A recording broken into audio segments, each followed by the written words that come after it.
que viene a ser estados límites de utilización,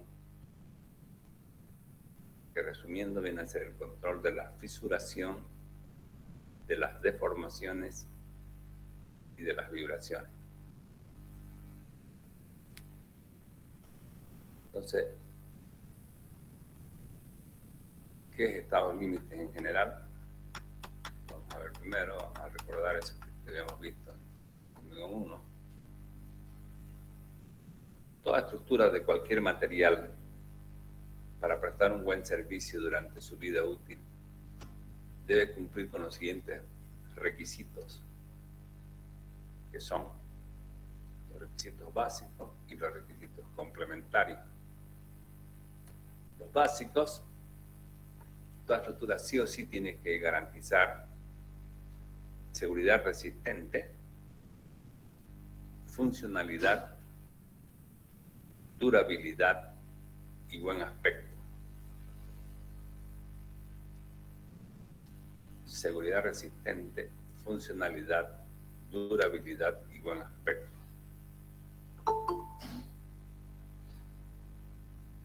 Y los requisitos complementarios vienen a ser el ambiente, el impacto ambiental y la economía.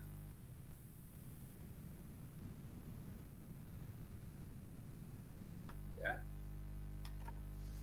Entonces, el método de los estados límites tiene por misión satisfacer los 4 requisitos básicos.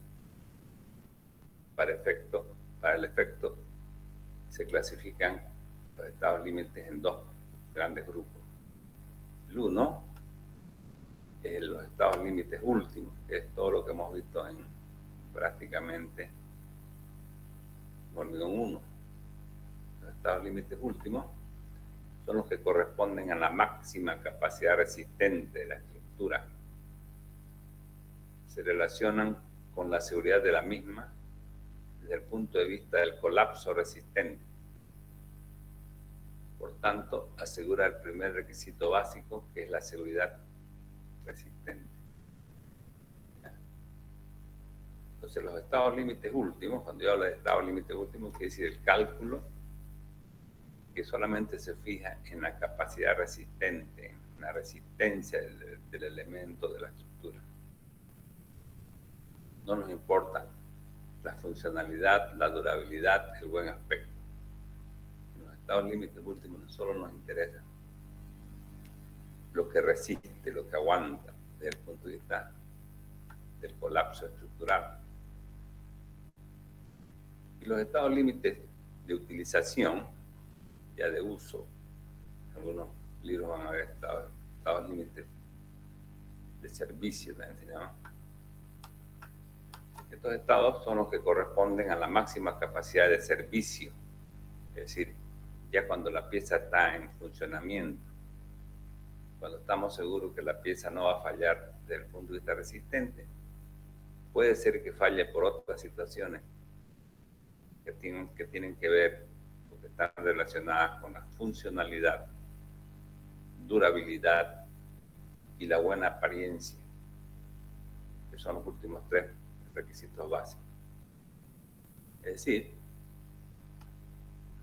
que una buena estructura, si yo la calculo en base a los estados límites, el método de los estados límites, estoy cubriendo todos estos aspectos, que son la seguridad resistente, que me ve solamente el estado límite último, y las otras 3, funcionalidad, durabilidad y buen aspecto, que me ve el estado límite de utilización o de uso o de servicio, también se llama.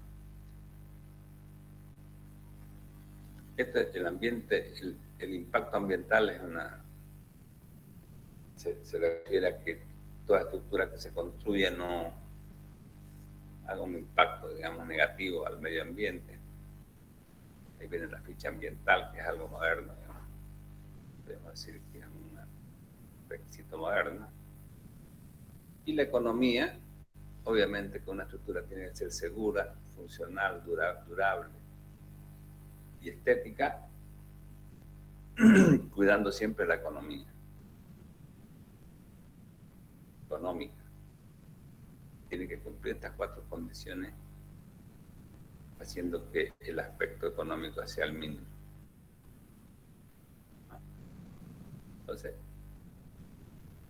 desde el punto de vista técnico, estos 4 requisitos básicos están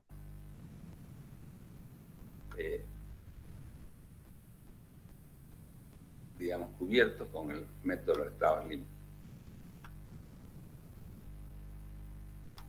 ¿A qué se denomina estado límite en general? Es cualquier situación tal que al ser rebasada coloca fuera de servicio una estructura. Ese es un estado límite. El siguiente cuadro sinóptico muestra de manera resumida el concepto del método de los estados límites. Aquí tenemos un cuadro, vamos a checar que sea mejor.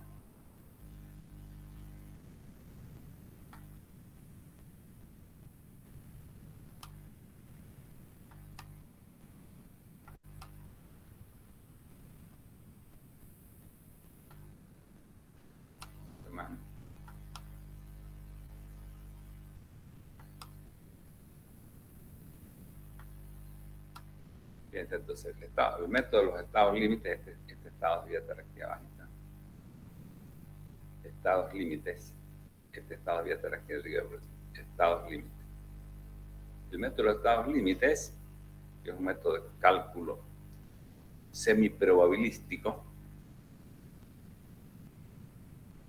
cálculo de estructuras, moderno, digamos, que se usa normalmente casi en todas las tipos de estructuras, divide al cálculo en 2 grandes grupos, ya lo hemos dicho, los estados límites últimos y los estados límites de utilización.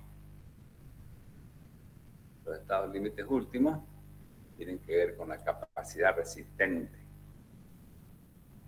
¿Ya? Los estados límites de utilización tienen que ver con la capacidad de servicio, de uso. Cuando la estructura falla ya en servicio, no por aspectos resistentes, sino por otros aspectos. ¿No? Entonces, si nosotros nos fijamos los estados límites últimos, los requisitos que cumplen son la seguridad resistente. ¿Y cuáles son las situaciones a verificar? Todo lo que tiene que ver con la falla estructural, desde el equilibrio. El equilibrio, nuestra estructura tiene que ser mínimo isostática para estar en equilibrio. Normalmente todas las estructuras son hiperestáticas, ¿no? Nunca hipostáticas, es decir, que no están en equilibrio. Puede fallar por falta de equilibrio. Cualquier situación de agotamiento resistente, flexión, corte, torsión, cualquier agotamiento, flexión compuesta, compresión pura, tracción pura, cualquier agotamiento por ese aspecto viene a ser una situación de estado límite último. Pandeo, fatiga, adherencia y anclaje. Todas estas fallas vienen a corresponder a un estado límite último que tiene que ver con la seguridad resistente. Para las verificaciones se consideran coeficientes de seguridad. Hemos visto nosotros en hormigón 1 que para cada caso tenemos coeficientes de seguridad, ¿no? Que depende del tipo de esfuerzo, en este caso. En el caso de la norma ACI. No es un coeficiente de seguridad fijo, sino que va a depender del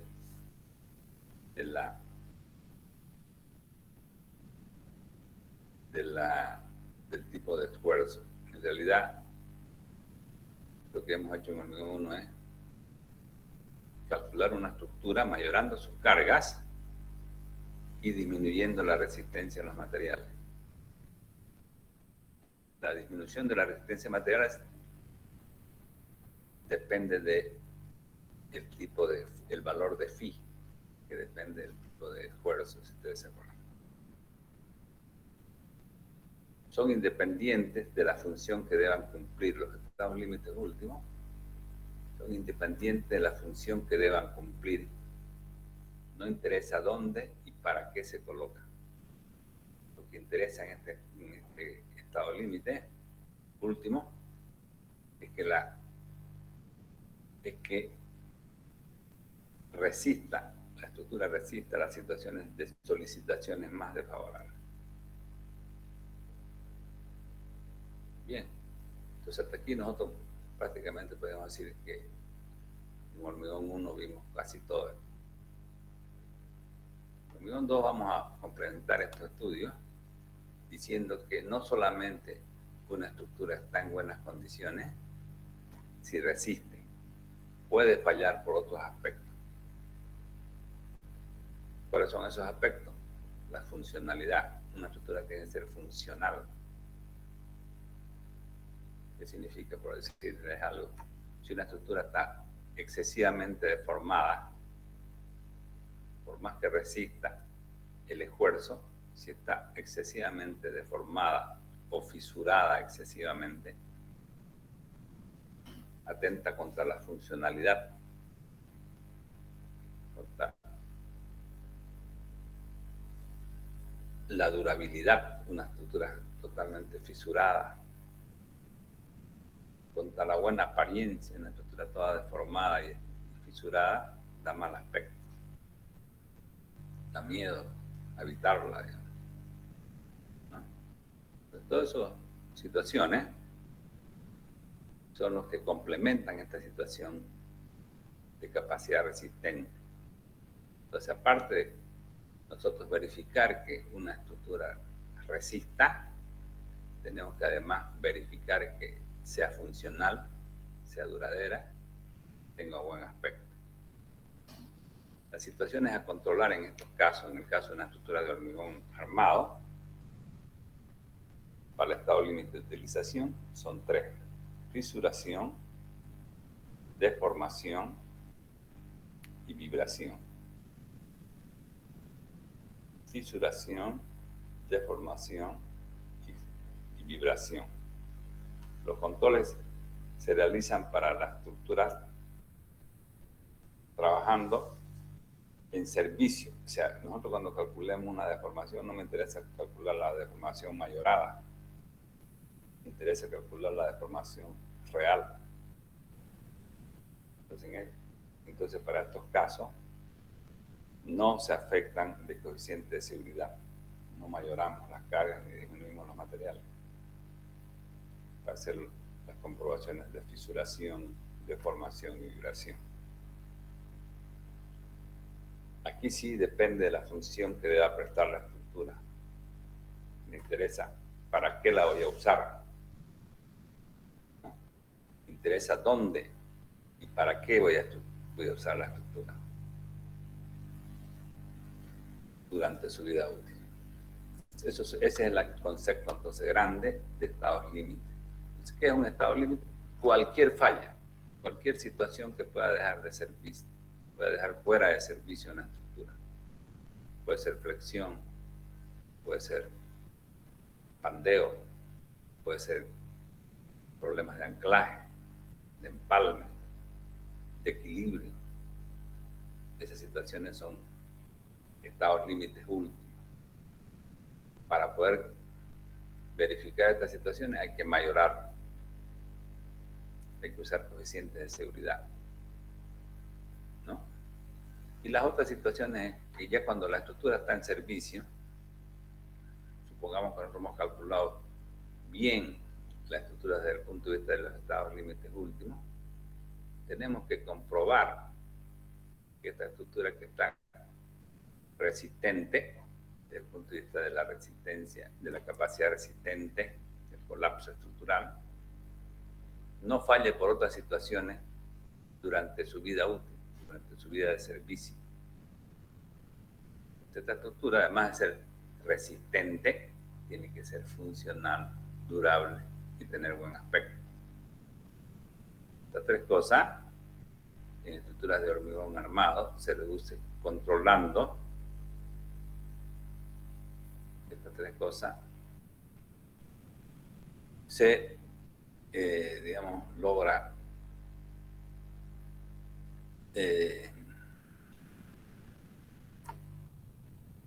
satisfacerla haciendo el control de fisuración, deformación y vibración, que eso es lo que se llama esta unidad, estados límites de utilización, dos puntos, control de fisuración, deformación y de vibración. Entonces vamos a empezar viendo los estados límites de utilización, ya de manera un poquito más teórica, para entrar al final al estado límite de fisura, al control de la fisuración. Bien, estados límites de utilización, entonces.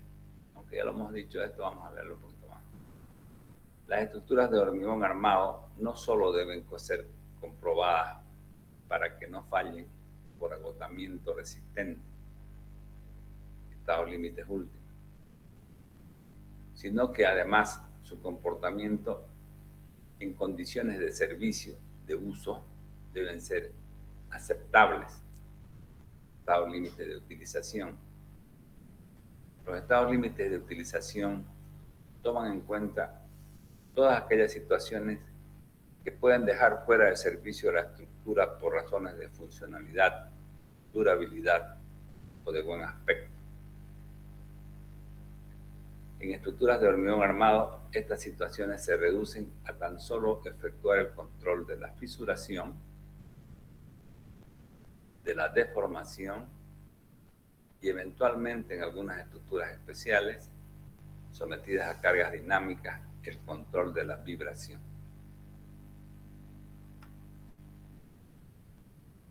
Por razones de durabilidad y buen aspecto, y a veces también funcionales, es necesario comprobar que no se rebase el estado límite de fisuración,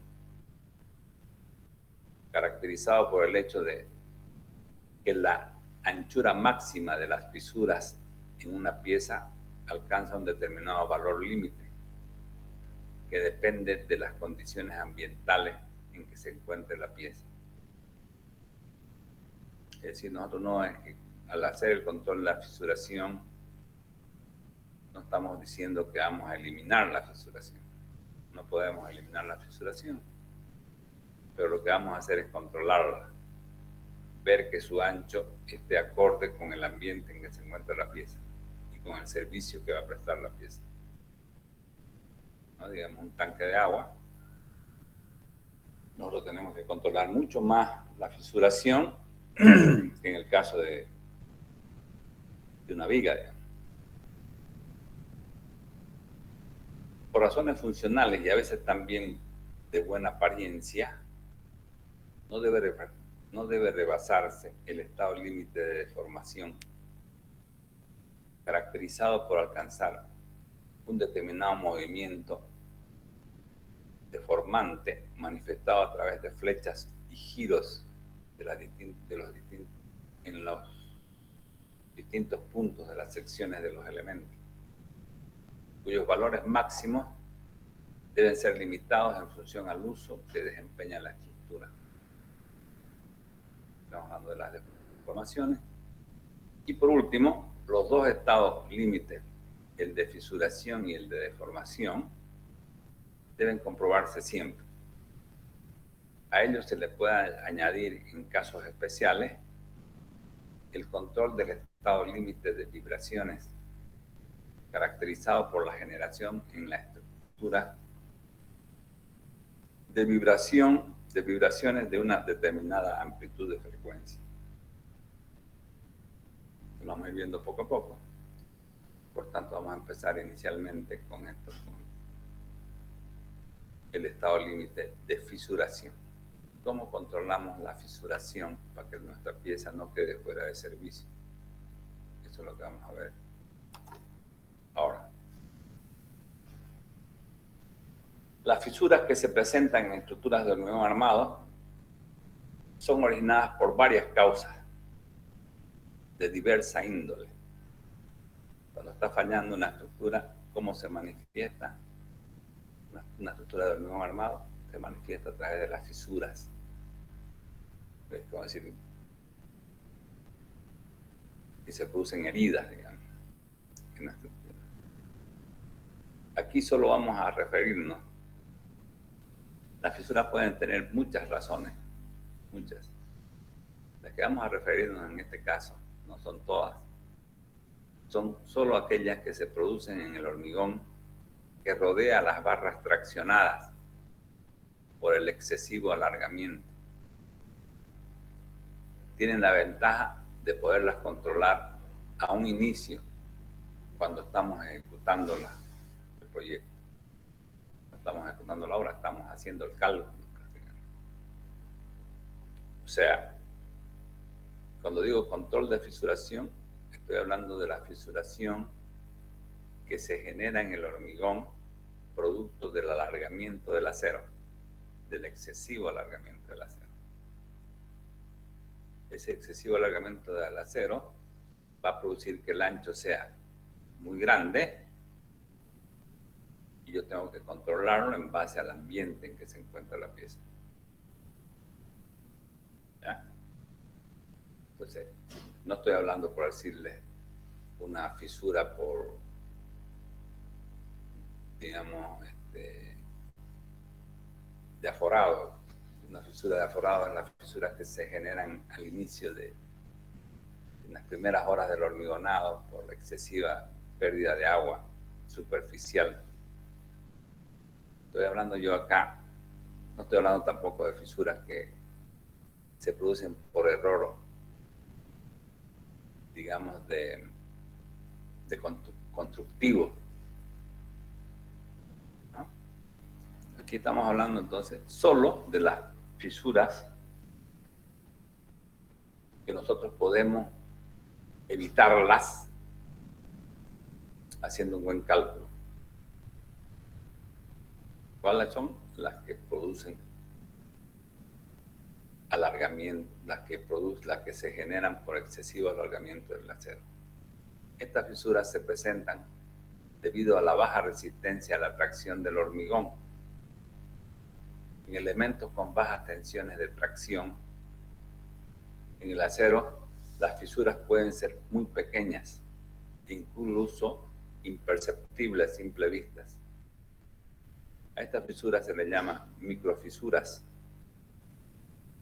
Cuando las tensiones traccionadas en los aceros son altas, bajo cargas de servicio, se forman fisuras visibles, en cuyo caso el ancho máximo de las mismas debe limitarse a ciertos valores según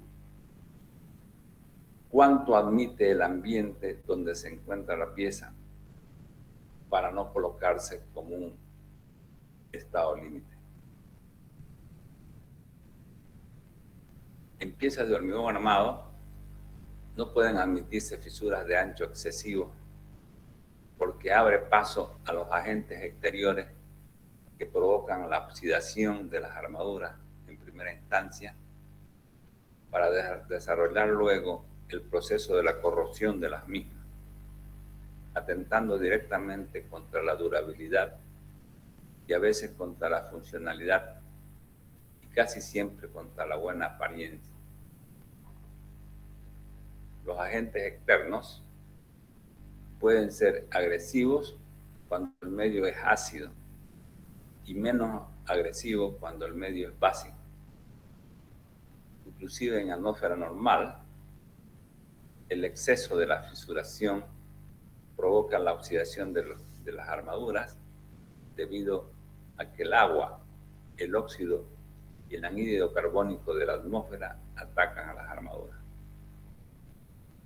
Ya nosotros habíamos dicho que uno de los pilares de por qué existe el hormigón armado como un material resistente, por qué existe uno de los pilares, es porque el hormigón protege al acero. Pero esto está limitado. No es que el hormigón va a proteger al acero sin hacer ninguna consideración. El hormigón va a proteger al acero si nosotros hacemos un buen control de la fisuración. Porque si el ancho de la fisura es excesivo, va a entrar, digamos, que el medio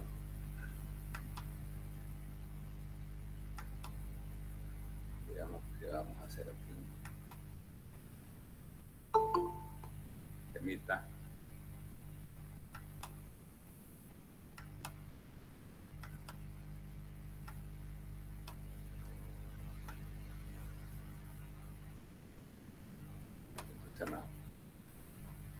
Una viga. Aquí está el fierro traccionado.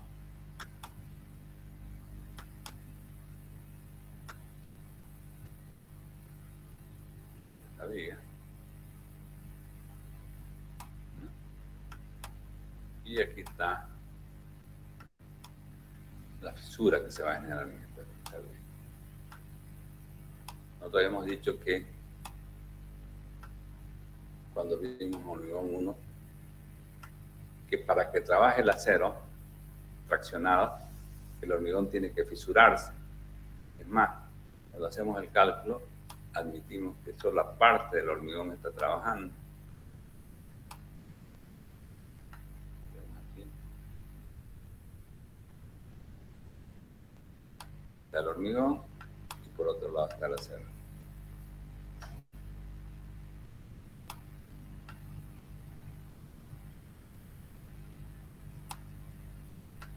Aquí el acero. Y toda esta zona, como si no existiera. ¿Por qué? Porque está fisurada.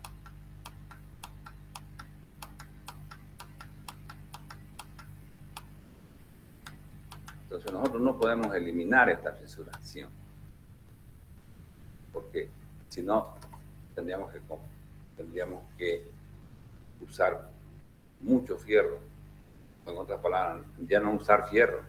El hormigón tiene una cierta capacidad resistente a tracción. Si no quiero que aparezca esta fisura, tendría que usar, no dejar que la resistencia de tracción del hormigón sea rebasada. ¿Eso que me daría? Me daría enormes secciones para cubrir momentos relativamente normales, digamos. Entonces el acero está puesto acá. ¿Por qué? Porque el hormigón, ya sabemos, solo trabaja con presión. Su resistencia a tracción es muy pequeña. Entonces donde el fierro no, donde el hormigón no tiene capacidad de absorber esfuerzo de tracción, no tiene esa capacidad, se coloca el fierro. Y para que el fierro funcione y trabaje de manera económica, podemos decir así, y llegue a su fluencia, a su límite de fluencia, el hormigón tiene necesariamente que fisurarse. Pero ¿qué es lo que tenemos que hacer nosotros al hacer el control de la fisuración? De que esta fisuración sea controlada, este ancho más que todo. Me interesa el ancho de la fisura. Este ancho. ¿Por qué este ancho? Porque ese es el que nos va a dejar que llegue el medio exterior hasta el fierro. Este ancho. Entonces, cada ambiente tiene un límite de ancho que es admisible. ¿Ya? Digamos, en Santa Cruz, vamos a ver ahorita, que tiene un límite de ancho en función a su característica climática. Entonces, no estamos diciendo aquí que al hacer el control de la fisuración vamos a eliminar la fisuración. No. Nosotros la fisuración no podemos eliminarla. Lo que sí queremos es que este ancho sea muy pequeño, de tal manera que es imperceptible a simple vista. Que hubieran miles de fisuras en vez de que hayan 2 o 3 con ancho grande. Puede haber muchas fisuras, imperceptibles a simple vista, con un ancho muy pequeñito. Esas son las buenas estructuras. están bien calculadas y bien construidas. Pero si hubieran 2 o 3 fisuras con un ancho excesivo, este es el problema, que el medio exterior llega hasta el fierro y el fierro, ya el hormigón ya no protege al acero, en ese caso. Empieza el proceso primero de oxidación, después de corrosión, después cuando nosotros nos veamos en las manchas de óxido en una estructura, vemos aquí manchas de óxido. ¿Qué significa? Significa que el hormigón, que el acero, por decir, se está corroyendo, se está deshaciendo. Si el acero tiene una sección aquí, cuando empieza el proceso de la corrosión, empieza cada vez, se va descascarando, podemos decir así, el acero, y su sección neta va disminuyendo. Entonces, cuando vemos nosotros manchas de acero en una estructura de hormigón, debemos alarmarnos y corregir este problema. ¿Por qué? Porque el hormigón el acero se está disminuyendo de sección cada vez. Bien. Cuando las fisuras son muy finas e imperceptibles a simple vista, no perjudican la durabilidad de las obras. Es el caso de estructuras bien proyectadas y bien construidas. En estas situaciones, el hormigón cumple con una de las funciones más importantes que hace posible la existencia del hormigón armado, la cual es la protección del hormigón a las armaduras. Esto solo se asegura bajo la condición de realizar el control de la fisuración. Por otro lado, vale aclarar que este tema del control de las fisuras no va orientado a lograr la eliminación de las fisuras, porque eso es imposible.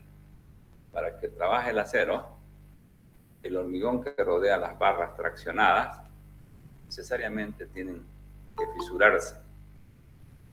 El control de las fisuras se refiere a realizar cálculos pertinentes con el objeto de asegurar que el ancho de las fisuras sean compatibles con el medio ambiente donde se encuentra la pieza.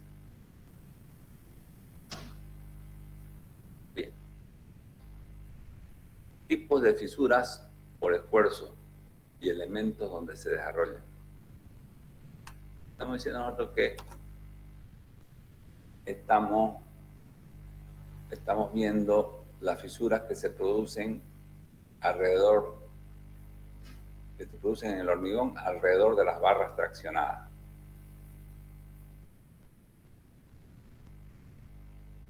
Entonces, los elementos que presentan ese tipo de fisuras son los que están sometidos a tracción simple, un tirante o tensor, a tracción compuesta, que es un tirante o tensor también, a flexión simple o flexión compuesta, que son vigas, y algunos casos, en el caso del esfuerzo cortante y la torsión, también se genera fisura por alargamiento del acero, por excesivo alargamiento del acero. Entonces, esto vamos a ver acá. Fisuras originadas por tensiones normales. Los esfuerzos que producen tensiones normales, los esfuerzos producidos por tensiones normales que provocan fisuras en el hormigón alrededor de las barras traccionadas por su excesivo alargamiento, son la tracción simple o tracción compuesta. ¿Dónde lo encontramos? En los tirantes o tensores, un elemento traccionado. Y dos, la flexión simple o flexión compuesta. ¿Dónde encontramos estos elementos? En las vigas. En otras palabras, nosotros cuando hablamos del control de la fisuración, con elementos que están sometidos a tensiones normales, va a ser en tracción simple o compuesta o en flexión simple o compuesta. No estamos hablando, por ejemplo, de columnas acá, que están sometidas a compresión simple o compresión compuesta. ¿Por qué? Porque ese elemento no va a traccionar a las barras, las va a comprimir. No va a haber fisuración, digamos, que rodea a las barras por excesiva tracción. Entonces, ¿cuándo vamos a ver nosotros la fisura? En elementos tensores y en vigas. ¿Cuáles son las fisuras originadas por las tensiones tangenciales? Los esfuerzos producidos por tensiones tangenciales que provocan fisuras en el hormigón alrededor de las barras traccionadas son el esfuerzo cortante, que se manifiesta en vigas acompañadas por flexión, y en torsión, que se manifiesta en vigas normalmente acompañadas por flexión y esfuerzo cortante.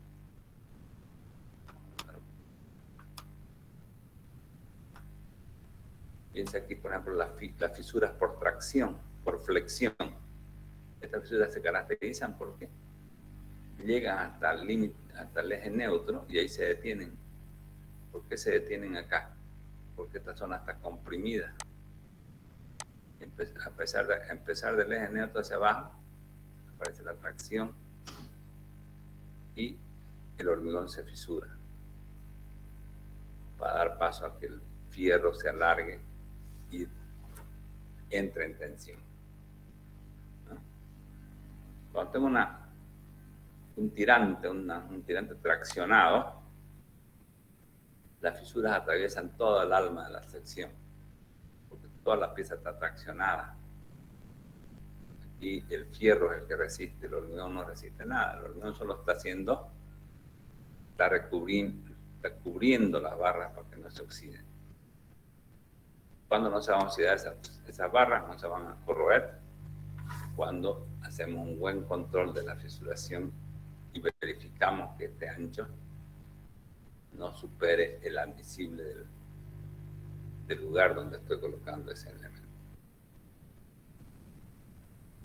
Cuando estamos una fisura por esfuerzo cortante, fíjense que es inclinada.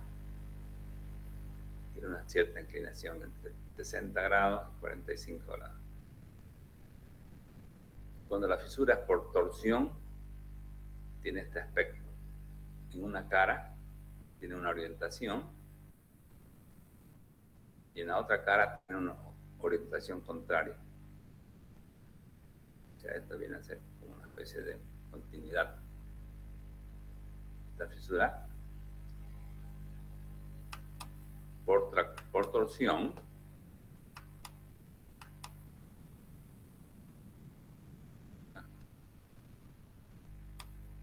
un elemento torsionado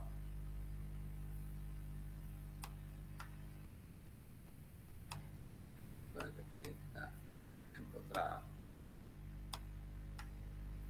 Aquí estamos sometiendo una torsión.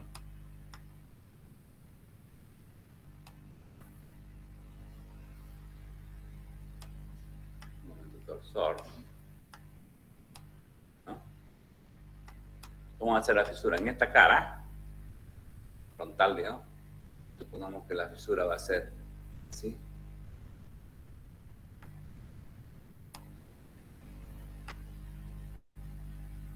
Y en la cara posterior, en la que no se ve, la fisura tendría que ser así, en sentido contrario. Entonces es fácil darse cuenta cuando la falla es por torsión. ¿No? Estas fisuras del otro lado, mirándola del otro lado, tienen inclinación contraria de frente. Entonces esas son las típicas fisuras que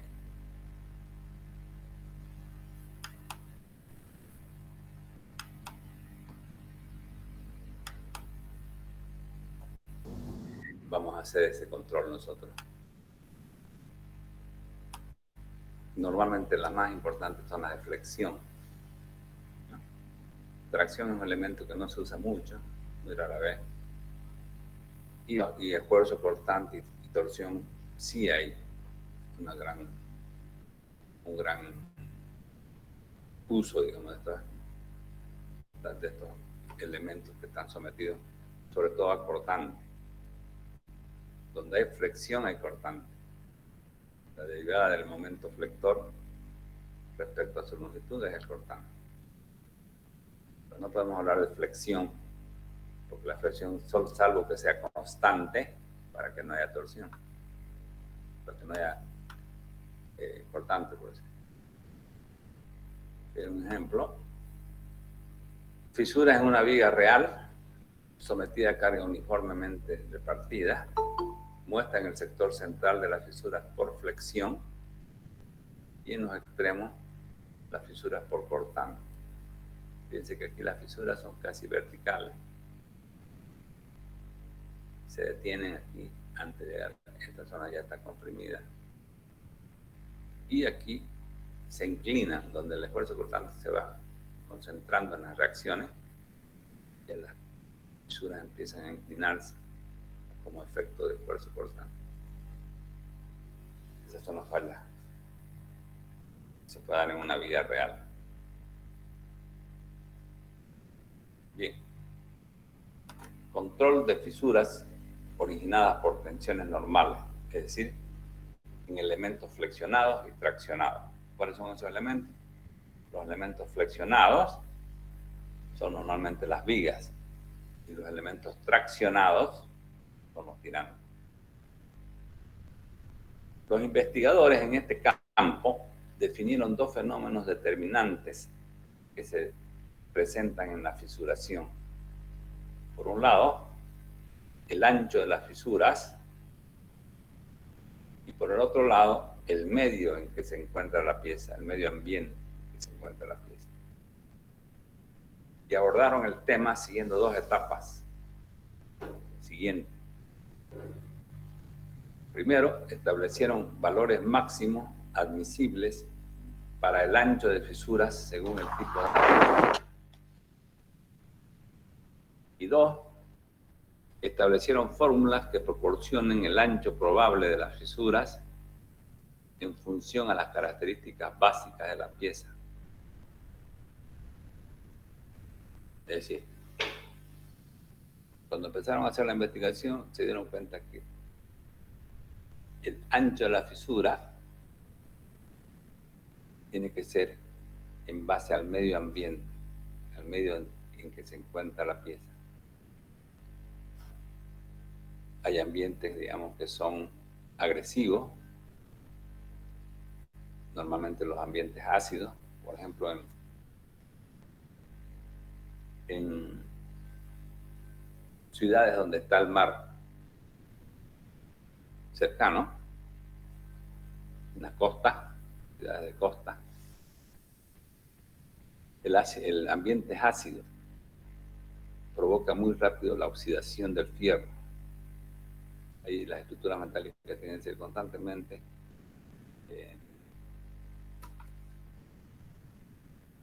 pintadas, mantenidas, digamos, mantenimiento constante. Y hay otros ambientes básicos, como de Santa Cruz, por ejemplo. El medio ambiente de Santa Cruz normal es básico, o sea, no es tan dañino, digamos, como podría ser el de una ciudad costera, como Lima, por ejemplo. Entonces, ¿cuándo va a ser? ¿Qué quiere decir eso? Que en un ambiente básico el ancho puede ser más grande de la fisura, pero en un ambiente más dañino, ácido, el ancho de la fisura tiene que ser menor. Entonces, eso ellos vieron. El ancho de la fisura va a depender, daña al fierro dependiendo del medio donde se encuentra la pieza. Entonces, ¿cómo fue su direccionamiento del trabajo? Primero, ver los valores máximos admisibles según el ambiente en que se encuentra la pieza. Y dos, tratar de ejecutar fórmulas, de establecer fórmulas que proporcionen un ancho probable de las fisuras para poder compararlas con los valores admisibles con el ambiente. Eso es lo que se hizo. Entonces, ¿cuáles son los valores mínimos límites de ancho de fisuras? Luego de una serie de experimentos efectuados en laboratorio. En un laboratorio puede ser un ambiente húmedo, puede ser un ambiente seco, puede ser un ambiente básico, ácido, lograrlo en forma artificial. Y también con la observación y seguimiento que se hicieron a obras reales, estructuras reales. Se llegó a los siguientes valores límites.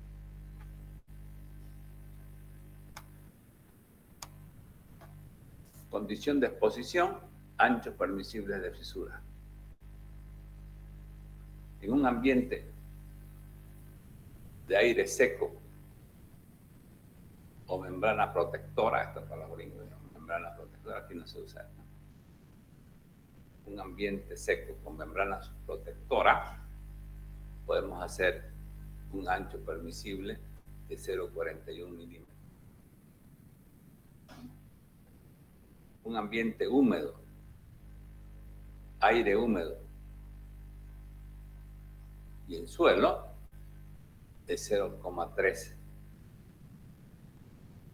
Químicos para deshielo, que aquí tampoco se usan, porque no hay nieve, 0,18.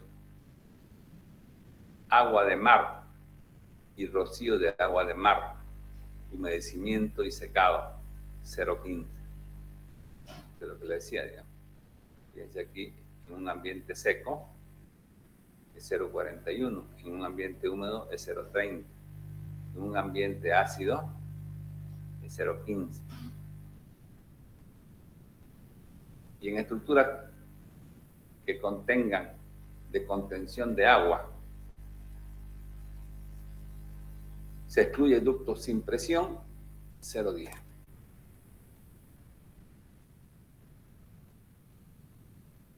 Resumiendo, podemos decir que para un clima seco, el ancho límite es de 0,41 milímetros. Para un clima húmedo, un ambiente básico, 0,30. Para edificaciones cerca de la costa del mar, 0,15. Para tanques de agua y medios agresivos, 0,10. Ya. Esto quiere decir que si yo tengo una estructura en Santa Cruz, por decirle, en un ambiente normal, el clima es húmedo, por tanto mi valor límite es 0,30.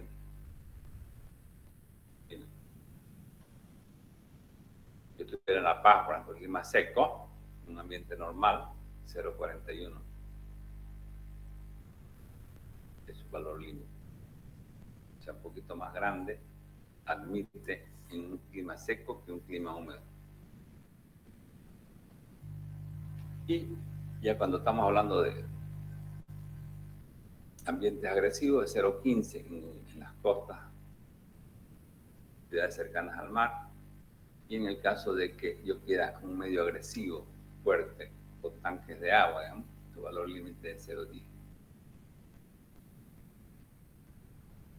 Quiere decir esto que inclusive yo en Santa Cruz puedo tener un ambiente agresivo. Digamos, si hago un edificio de una fábrica que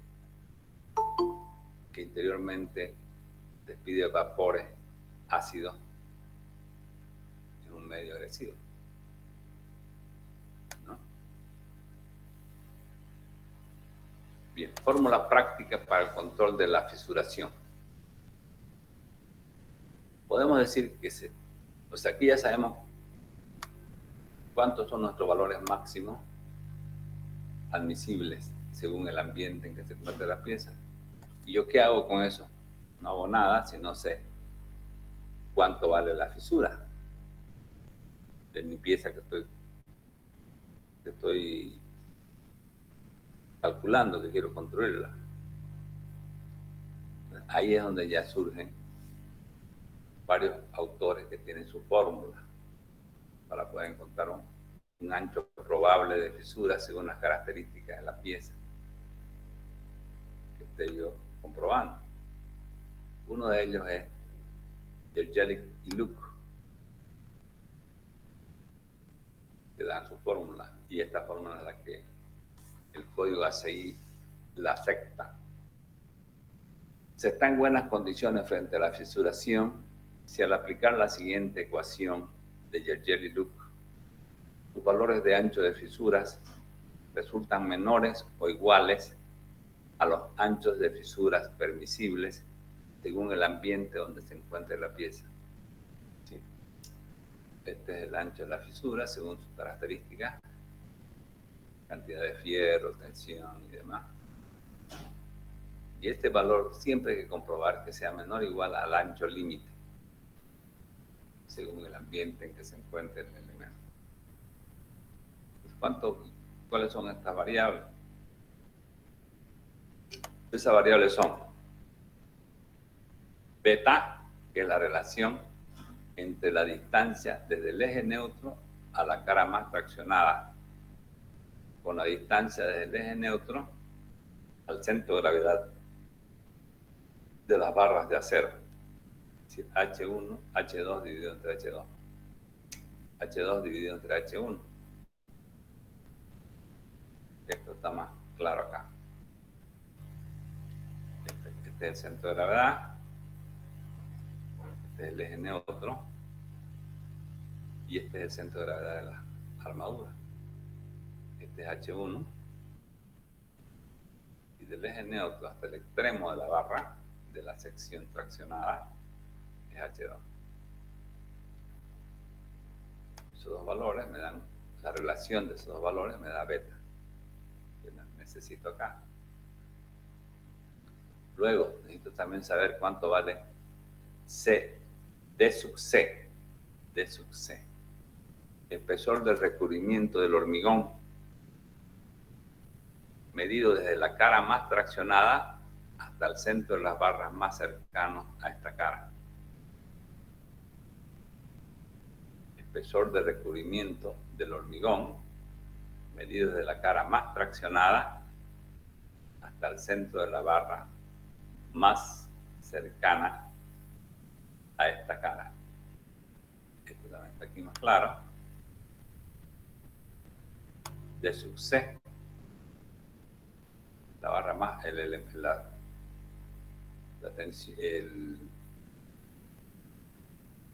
la fibra más traccionada, acá, al centro de barra más cercano, a su centro de la barra más cercano. Este de sub C. Prácticamente el recubrimiento geométrico, se llama, aunque el recubrimiento geométrico vendría a ser este, al centro de gravedad de las barras. Este recubrimiento que está desde la sección, desde la fibra más traccionada de hormigón a el centro de gravedad de la barra más cercana a esa fibra. Se llama D sub C, que estaría acá. Y A sub K es el área de hormigón que rodea las barras. Es el área de hormigón que rodea a una barra. ¿Cómo se la calcula? Se la calcula considerando el área total efectiva a tracción del hormigón que rodea las armaduras traccionadas, que tiene el mismo centro de gravedad, dividido por el mismo número de, dividido por el número de barras en centímetro cuadrado. O sea, el A sub C, el A sub K, es el área de hormigón que rodea una barra. Podemos decir aquí, que es esta área. El A sub K. Pero, ¿cómo lo calculo? Calculando primero toda esta ancho, que viene a ser 2 veces el valor del centro de gravedad, por 2, por el ancho B de la viga, es esta zona traccionada, podemos decir así. Este núcleo traccionado, esta cabeza de tracción. Esa cabeza de tracción, esta área, dividida por el número de barras, va a dar más o menos el área que rodea el hormigón a una barra, ¿no? Entonces, el azúcar, ¿cómo se calcula? 2 veces este valor, el descubrimiento geométrico, 2 veces, o sea, una vez más 2 veces, por el ancho B de la viga, por el ancho B de la viga, dividido entre el número de barras. En este caso, 6 barras. Número de barras. ¿Ya? Esta es la profundidad del eje neutro. Estamos suponiendo que la pieza trabaja en servicio, por tanto tiene un comportamiento lineal. Nosotros hemos dicho que calculamos a las estructuras a rotura, pero cuando ya están trabajando en servicio de esas estructuras, tienen un comportamiento elástico. No es un comportamiento plástico, como se lo calcula a rotura. ¿Por qué se calcula a rotura? Porque estamos mayorando las cargas y disminuyendo los materiales. Cuando la estructura está en servicio, las cargas no están mayoradas ni se han disminuido la resistencia de los materiales. Por tanto, su comportamiento no es plástico, es elástico de la estructura. Esto es importante.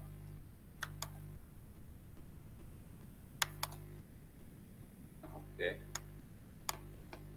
Yo tengo una curva, tensión de formación.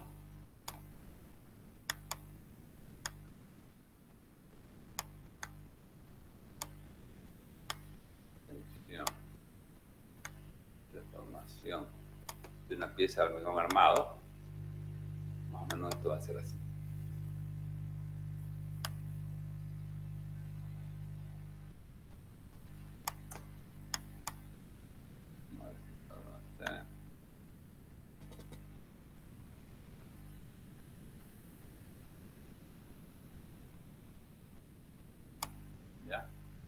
¿Qué significa? Que esta zona, más o menos hasta el 40% de este valor, que es el FC', hasta alrededor más o menos de un 40%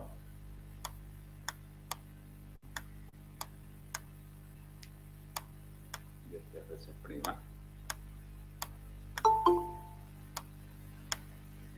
comportamiento lineal.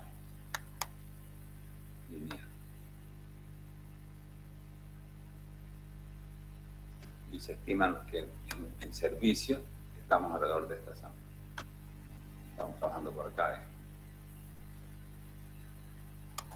Entonces el comportamiento es elástico, por eso que yo hago una variación elástica.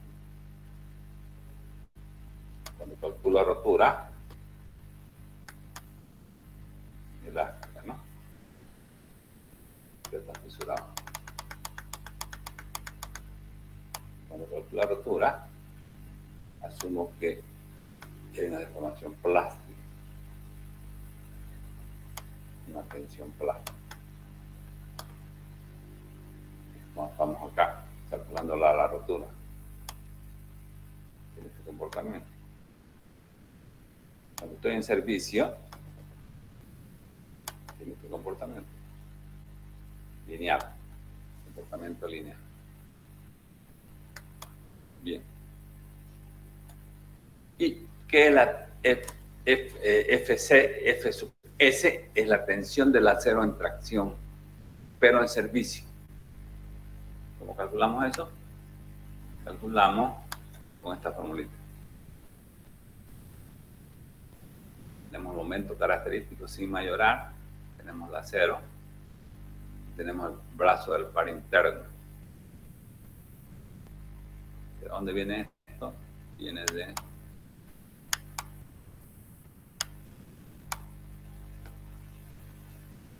considerar este comportamiento que hemos dicho que es lineal.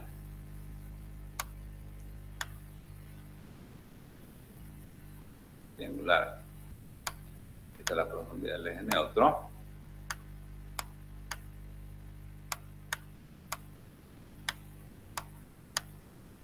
X.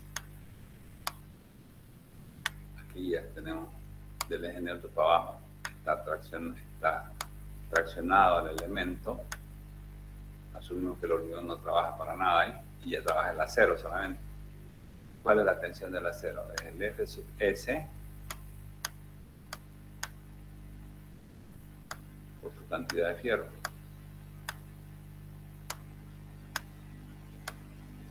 Ya. Como aquí su centro de gravedad está a 1/3 de X, quiere decir que esta profundidad va a ser HED de menos desde aquí hasta aquí menos X tercio.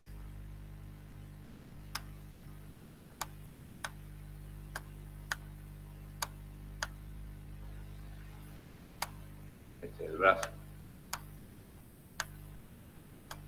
Esto está sometido a un momento sin mayorar, porque hemos dicho que cuando queremos calcular la fisura, el ancho de la fisura o la deformación, no me interesa mayorada, me interesa el valor en servicio. Este momento que es en servicio característico, sin mayorar, ¿no? Va a ser igual momento característico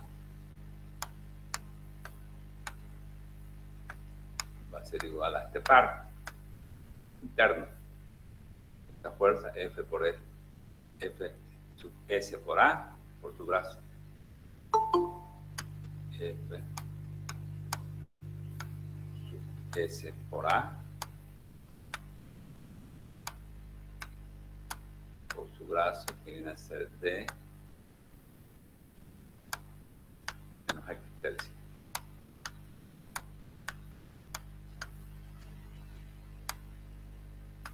Si yo de aquí despejo este valor, me queda M sub K dividido entre A dividido entre B, que es lo que tenemos acá. De ahí sale esta forma. Entonces, con estas 4 variables, con estas 3 variables, yo puedo determinar el ancho de la fisura. Pero ya son 4 variables. 1, 2, 3, 4. Con esas 4, que están aquí detalladas, yo puedo calcular el ancho probable de la fisura, que tengo que compararlo con el ancho admisible o límite según el ambiente en que yo tenga la pieza. Si esto se cumple, podemos decir que estamos en buenas condiciones frente a la fisuración. Si no se cumple, tenemos que hacer cambios en estas variables hasta que se cumplan. ¿Cuáles serían esos cambios?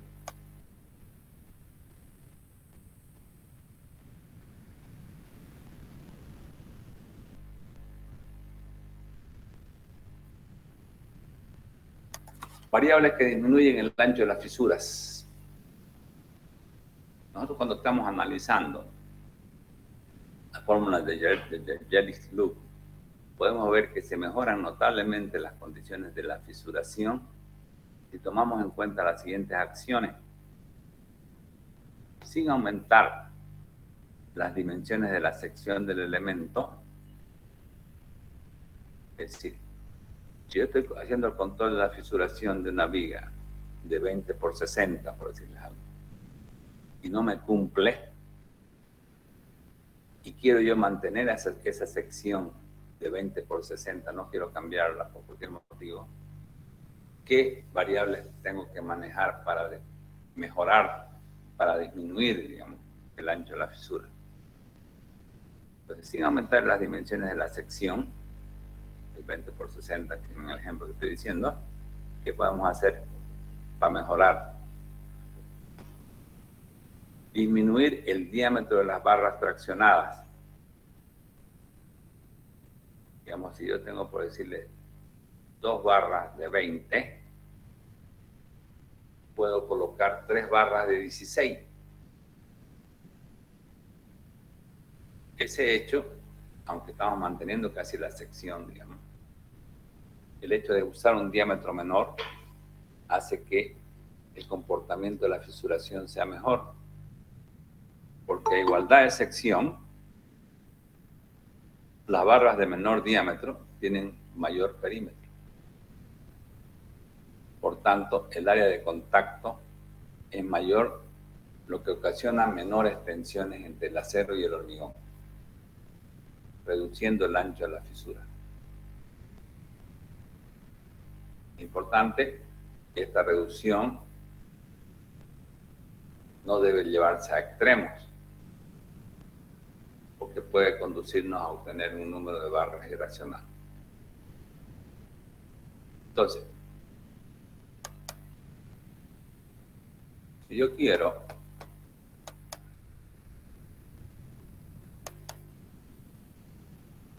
por decirles algo, yo tengo la viga acá,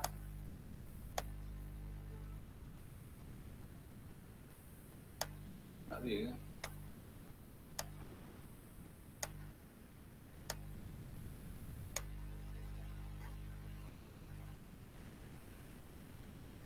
¿ya? Esta viga yo le he puesto 2 fierros de 20 más o menos. Y aquí yo le voy a poner 3 fi de 16. En área más o menos es lo mismo. Casi son 6 centímetros. ¿Ya? 3 fi de 16.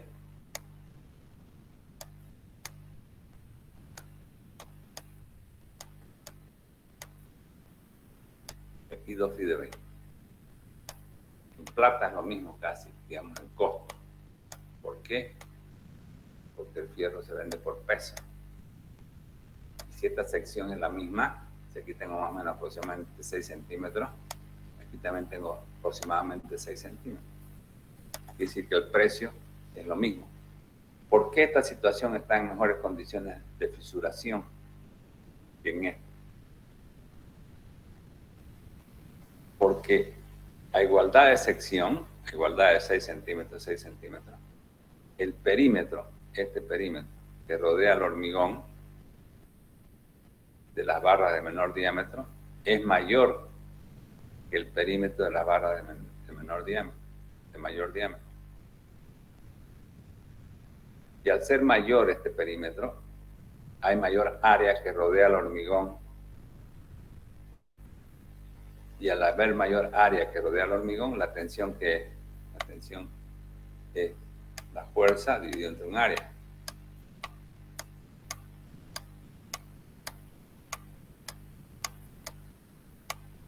¿No? Entonces, la tensión tangencial que se genera aquí alrededor de estas barras va a ser menor en este caso, porque son 3 barras, y esta área va a ser mayor. La fuerza es la misma, porque el momento es el mismo. Al ser mayor esta área, la tensión disminuye, y al disminuir la tensión, disminuye la fisuración.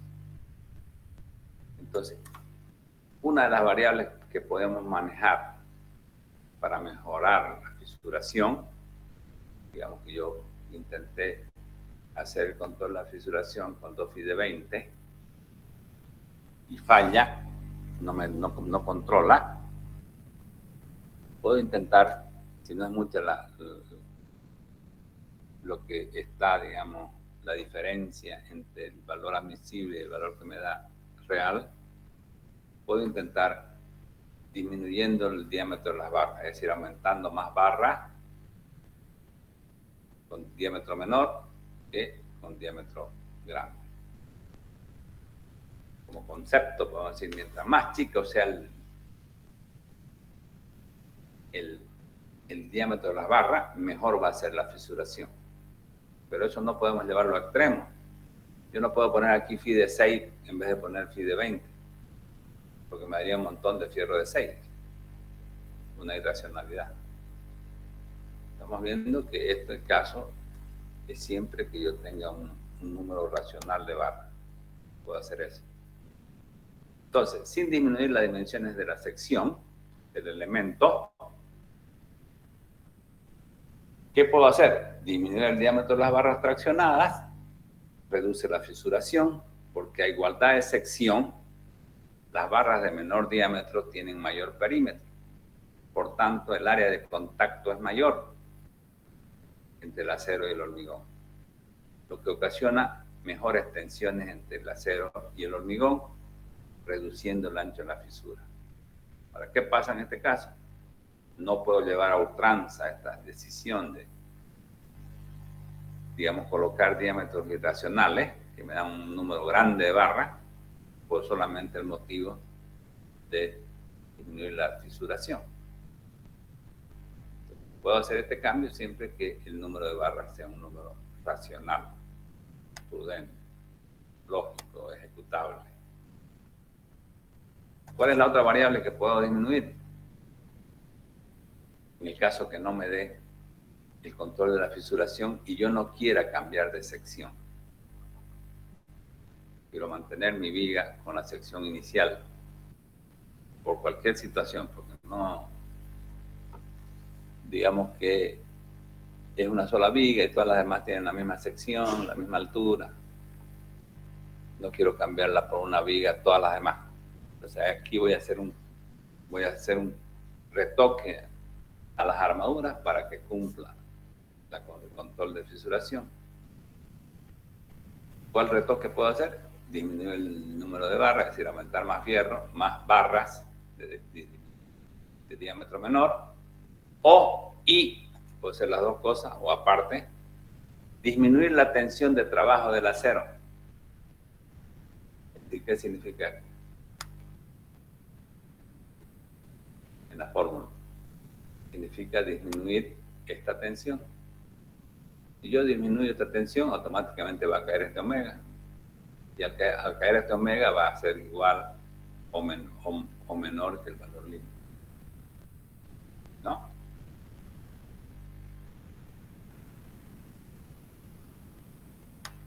¿Y cómo hacemos entonces ahí para disminuir la tensión del acero? Disminuir la tensión del acero, del trabajo del acero, esto implica colocar armadura superabundante, que es decir, armadura más de la estrictamente necesaria obtenida en el estado límite último.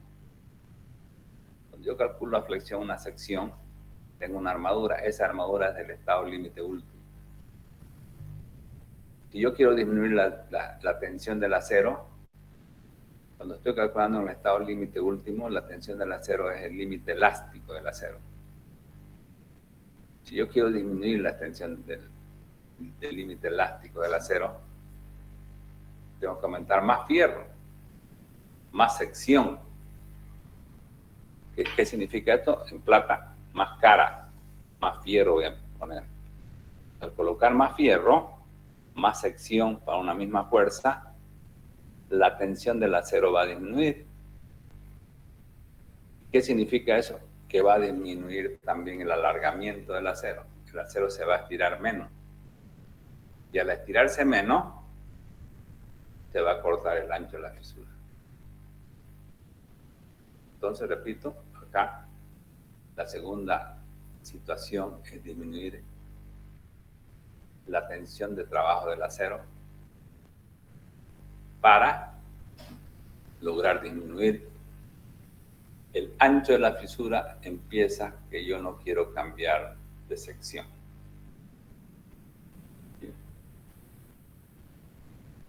La otra situación es aumentar las dimensiones de la sección. Cuando ya yo veo que la diferencia es grande,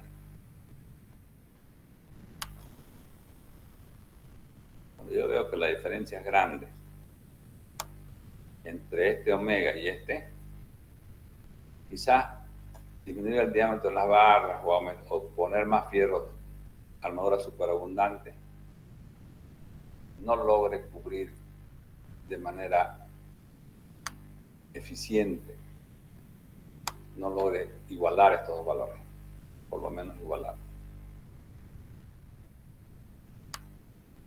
o me va a dar mucho fierro concentrado. ¿Qué me conviene en esos casos? Me conviene aumentar la altura de la viga, más que la base. Aumentar las dimensiones de la sección del elemento. Al aumentar la altura de la base, aumentar la altura de la viga, ¿qué estoy haciendo? Estoy disminuyendo la cabeza de tracción. La fuerza va a ser menor, y al ser menor la fuerza va a necesitar menos fierro. Y ahí yo puedo ubicarlo mejor a los fierros, va a tener menor acción, digamos, de fisuración, la fuerza, porque no va a estar muy concentrada. Bien, entonces a igualdad de solicitación, si aumentamos la altura de las vigas, disminuye la fuerza de tracción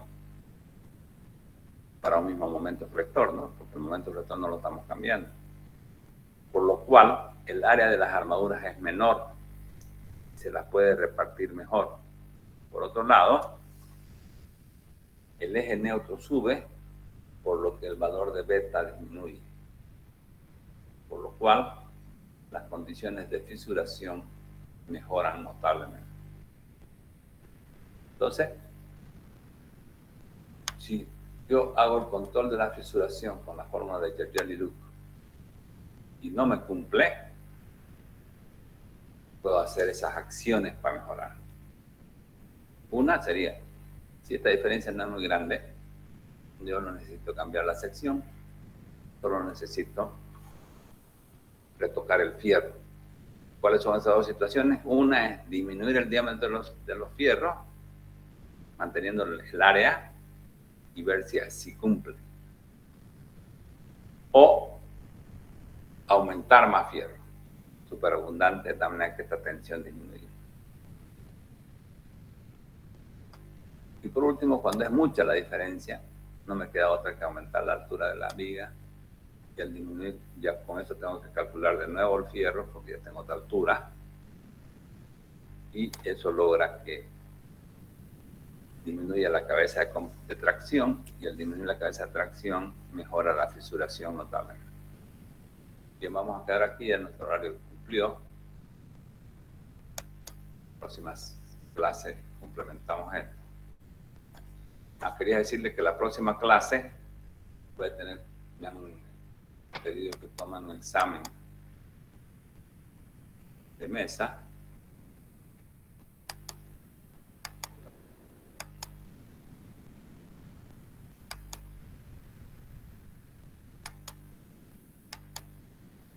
Un examen de mesa. Por tanto, no vamos a tener clase el próximo viernes, van a disculpar, pero me han puesto un examen de mesa extraordinaria. Bien, vamos a quedar aquí entonces por ahora, vamos a tomar la lista.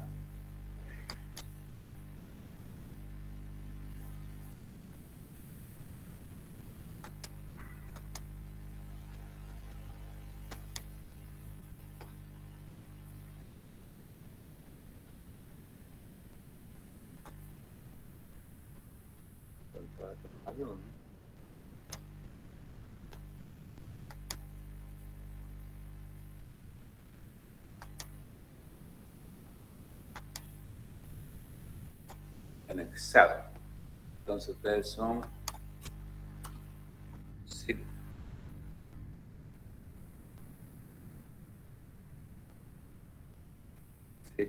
210, ¿no?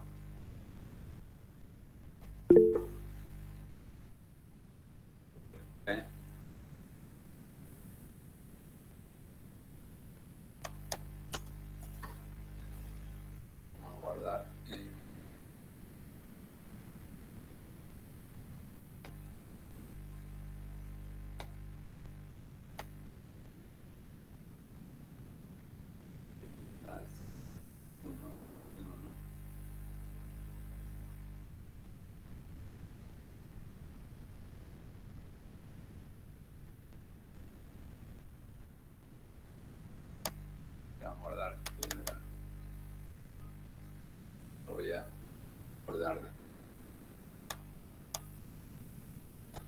Bien, ¿alguna pregunta que tengan? ¿Dudas?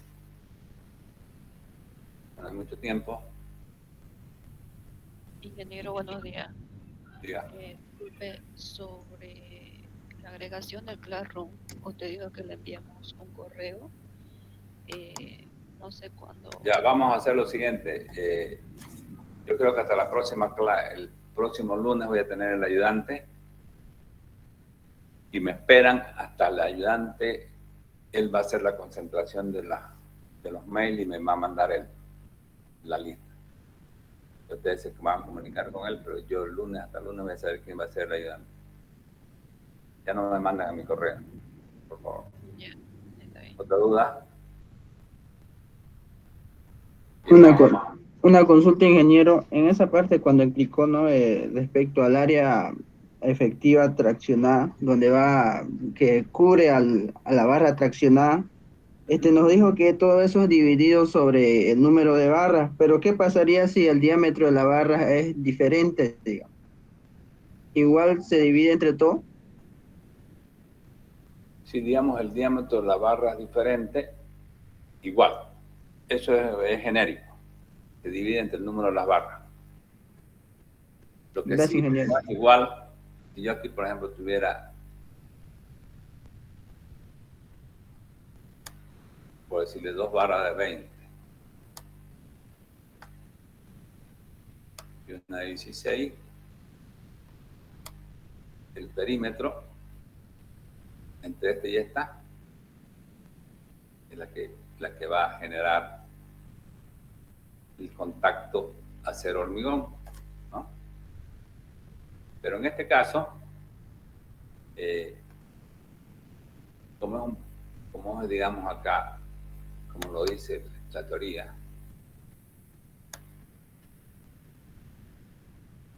esta es la fórmula. El área K es igual a esta área que está sombreada, que podríamos decir es el área que está rodeando al fierro. Esa área, dividida entre el número de barras, me va a dar más o menos el área que toma cada barra de hormigón. No hay problema, aquí se puede, no nos vamos a complicar, digamos, con usar diferentes barras, y el número de barras viene a ser, no interesa si el diámetro es más grande o es más chico. ¿De acuerdo? Gracias, ingeniero. Ya vamos a quedar por aquí, entonces tengo clase ahorita con el otro grupo. Hasta luego, jóvenes.